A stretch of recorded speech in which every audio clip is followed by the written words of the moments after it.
Hi there, and welcome to my living room on this rainy Thursday morning. Technical difficulties are the name of the game so far, and to make matters even better, we have an industrial lawnmower right outside my backyard that's humming, but technical difficulties are an aspect of school, and we have to learn to improvise on the fly. So that's what we're going to do today. Anyway, thank you for joining me. The unit that we're going to be covering was originally going to be a college preparation unit, but I felt that that was a little broad, so I'm tailoring it to SAT preparation. So it's a four-part unit, and today we're going to start by studying a grammar and writing conventions review. So we're going to hop on over here to my screen, and this is lesson one. So the warm up to the lesson is going to be through a fun little YouTube video just to get students engaged. I like warm up videos. I think they get, they just break some of the monotony and get kids out of their slumber. So this one is called Word Crimes. It's a little parody by Weird Al Yankovic.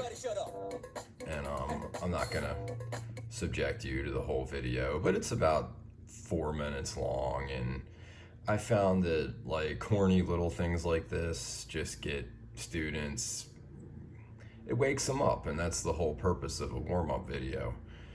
So this lesson, as I mentioned, the grammar and writing conventions, this isn't anything, while it's going to be applied to a 11th and 12th grade class, it's really like 7th grade content. However, I learned that when studying for the praxis that you forget a lot of this stuff. Like, even though it's, the foundations, you really need to review it if you're going to be tested on it. So we're just basically going to do a review just to get them up to speed for things that they'd be facing on the SAT. So the first thing we would do after the video is we would go do a little pop quiz just to see what they remember. So here there's 4 sentences, and the instructions are in red, and then the sentences are in black, but it's just a pop quiz. So we want the students to find the gerund, find the infinitive phrase, and to find the reflexive pronoun and the noun phrase. So these are, if you're like me, these are terms that you remember from college or from high school, but they don't, you remember the term, but you might not remember exactly what they are, and that's what I want to address in the lesson, just to help students have a, so they don't see it and think, oh, well, yeah, I remember that, but what is it? I want it to be fresh in their mind for the test. So I would give them a couple minutes to work on this alone, and from then I would take, we would just do a review. I would go through it with them. So running through switch that camera. Running through the woods, Jack started to become very winded. So what's the gerund? Well, a gerund is it's a adjective that actually looks like a verb. So you see right here, running, that would be the gerund. Find the infinitive phrase in the following sentence. And I would ask for student volunteers, but hopefully somebody would know this. But if not, we would see that the infinitive, the clue for that is that you'll always have to. So we're trying to decide. So that one, they have the marker. They can see to and know that's for the infinitive phrase. The reflexive pronoun, that's a little bit more intuitive. So find the reflexive pronoun. I made myself the dessert, but I guess he can have some too. I need to put periods on my sentences. How am I supposed to teach this if I'm messing stuff up? And then the other one is identify the noun phrase. So, a noun phrase, it's intuitive again, but it might not be something you're familiar with off the top of your head. So I included one here, the bright red barn. And a noun phrase is all the words in a phrase that function as a noun. So the bright red or barn would be the subject of the sentence, but the bright red, it's 3 adjectives. That's all part of the noun phrase. So from there, we do some guided practice, and we would see if there were any volunteers. Identify each component of the sentence.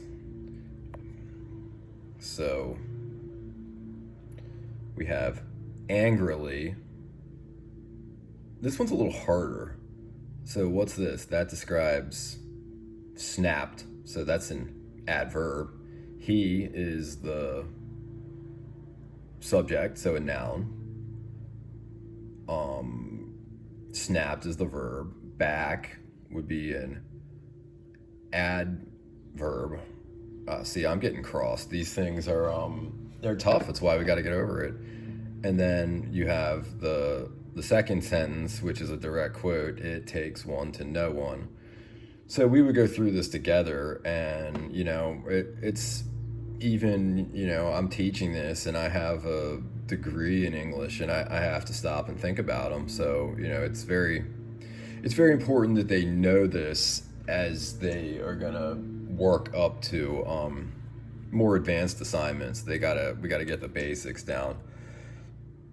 So for the main instructional portion, I just have the 8 parts of speech, and we have a noun as a person, place, thing, or idea. So anytime you see a noun in a sentence, a person's name, a thing, this desk, my head, my hand, all those are nouns. A pronoun is the word that takes the place of a noun. So I gave it to him. It is raining outside. What is it? Well, the sky. A verb expresses an action or being. I am sitting here. I knocked on the glass. So, these are self-explanatory, but they do get a little trickier. An adjective modifies a noun or a pronoun. So I have a wooden desk. I have a cobalt ring. Bald head. An adverb modifies a verb, an adjective, or another adverb. So it's raining hard out right now. I excitedly ran down the stairs on Christmas morning. Excitedly is the adverb. A preposition is a word placed before a noun or pronoun to form a phrase modifying another word in the sentence. So those usually appear in phrases like, my pens are in the cup. In would be a excuse me. Whoa, bad timing. Sorry. But these things are going to happen in a classroom. Going to have to sneeze, going to have to cough. A conjunction joins words, phrases, or clauses. So, Jack and Jill. And joins two nouns. And then an interjection is it's a word unrelated to the rest of the sentence used to express emotion, like aha or ouch, I really hurt myself. Any of those kind of things would be an interjection. So during the independent work, I came up with a little bit of an assignment that I think would be fun. We're going to read a little passage by Edgar Allan Poe, Taste the Rainbow, if anybody likes Skittles. It's a passage, and I'm going to click on the link here that I provided. This would be in Google Classroom or Schoology. We color code each word in the following paragraph by its corresponding part of speech. So I'll click on the link, And that will take us to the assignment. So color code the parts of speech following within the following excerpt from the Telltale Heart. The legend is below. Come on, come on, come on, come on. So if you have a noun, you will put it in red, a pronoun in green, adjective blue, adverb yellow, verb purple, preposition orange, and a conjunction will be a type of violet. So the students are going to simply go, this might take about, I think I'm giving them a half hour to do this. I don't think it should take that long, but it is kind of repetitive. So, they'll make every is an adjective. So we will make that blue. Every night. Well, what's night? Person, place, thing, or idea. So we're going to make that one. Let me zoom in a little bit so you can see it. Red. About. That sounds like a preposition to me. So we're going to make this, orange. And they'll be submitting this. I didn't color the whole word. That's okay. Let me fix that just so I have it for turning in. But there we go. It looks nice and pristine. But they are going to submit that to Schoology or Google Classroom for a formative grade, and that will show me that they did the work and that they're at least getting the concepts. So that is what the formative assessment will be. I think that's pretty cool. I think it's a good introduction, and it'll look pretty when it's done. So we all want that.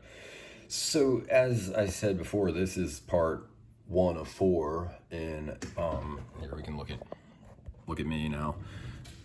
Thank you for bearing with me with my tech challenges, but I think improvisation and just because there's going to be times in a classroom where the internet goes out, stuff just doesn't work, and what we need is decisive action, and just that's what we're going to do today. We're just going with it, so thank you for that. Anyway, it's a part 4 of a part 1 of a 4-part lesson plan. So we're going to get a little preview of what we're doing. So the homework is to Google and research one of the following terms: drama, fiction, or poetry. Be prepared to share your answers tomorrow. So I'm going to let the students choose, but they would have to tell me what their choice is before we left class. So if it's a class of 25, I don't want there to be 18 fictions, 1 drama, 1 poetry. I want it to be fairly even. So they'll choose, but it'll be chosen for them if they don't choose well enough. So, that I'm being facetious, but I want it to be a relatively even number, and that will take us to part 2, which will be tomorrow or next class, where they will study not just some of the not the elements of the writing or grammar, but they're going to actually study categories of writing, and then we'll build for another lesson from there. So thank you for your time, and thank you for watching, and if you have any questions, please submit them in the comments section, and I think we're gonna have a lot of fun with this. So have a great day, stay safe, and see you tomorrow.